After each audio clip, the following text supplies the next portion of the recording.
Welcome back to our Knights of the Old Republic lore play series. Last time we officially joined the Jedi Order as a Padawan, so the Jedi Council in all their wisdom thinks we're ready for a mission that has already caused the death of far more experienced Jedi Knights, and we're off across Dantooine to explore some strange ruins. We're headed there because Bastila and I shared a vision about Revan and Malak inside, and we need to learn what they found. That vision shows them as Jedi Knights before their fall, so I think today would be a good time to talk about when, why, and how Darth Revan fell to the dark side in the first place. To truly understand the full story, we need to go back in time a few years. Revan spent part of his training at the Jedi Enclave on Dantooine, which is probably part of the reason he was rushed through training so quickly the second time around, because the Masters would have been familiar with him. When the Mandalorian Wars began, the Jedi Order refused to get involved. Revan was angered by the decision and went against their wishes by joining the fight to protect the Republic. Revan proved to be a military genius, but many of his victories were the result of sacrificing people, resources, and territory.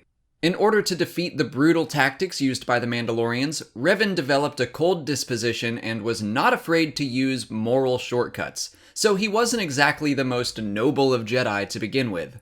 His desire for victory led him to search for an ancient space station known as the Star Forge. That's the moment we see in the vision.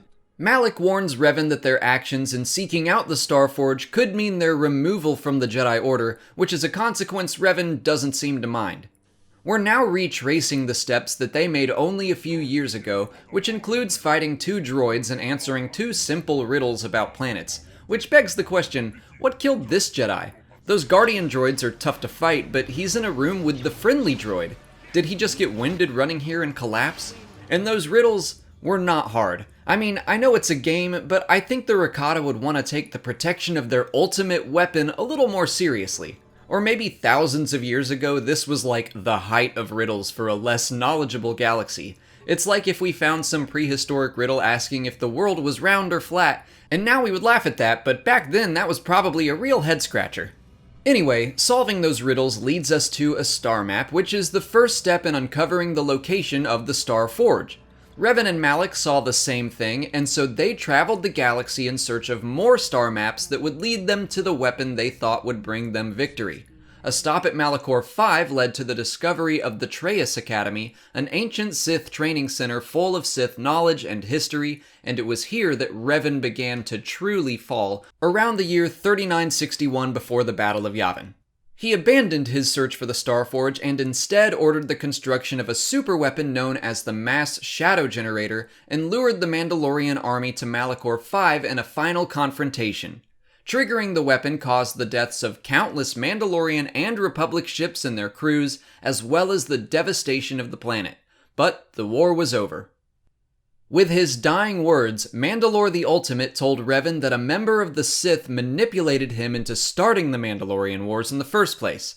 The Jedi Council demanded that Revan and Malak answer for their actions in the war, but they refused and headed for the unknown regions to investigate the possible Sith threat.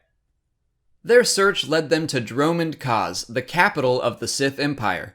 When they confronted the Sith Emperor, he dominated their minds and made their fall to the dark side complete. So we could blame Revan and Malak's fall on the Sith Emperor, but truthfully, they were well on their way by themselves. Their need for victory at any cost was a pretty big red flag. They no longer respected the Masters of the Jedi Order and did not believe the Republic was strong enough to endure in its current form. The Sith Emperor may have twisted their wills to his, but I think he was just speeding up the inevitable. The Emperor sent Revan and Malak back to find the Star Forge and cause trouble for the Republic in advance of his own invasion, and that's now become our goal. The Jedi Council on Dantooine commands us, still a Padawan mind you, to retrace the steps of Revan and Malak, find the Star Forge, and destroy it. So that's going to bring today's video to a close. What do you think of Revan's fall? Would he have gone over to the dark side regardless of the Sith Emperor, or would his fate have been different? Let me know your thoughts in the comments. If you haven't already, please give this video a thumbs up, subscribe to the channel to keep up with Star Wars news and lore videos every single day, follow me on Twitter, Instagram, and Facebook, and consider checking out my Patreon page. As always, thanks for watching, and may the Force be with you.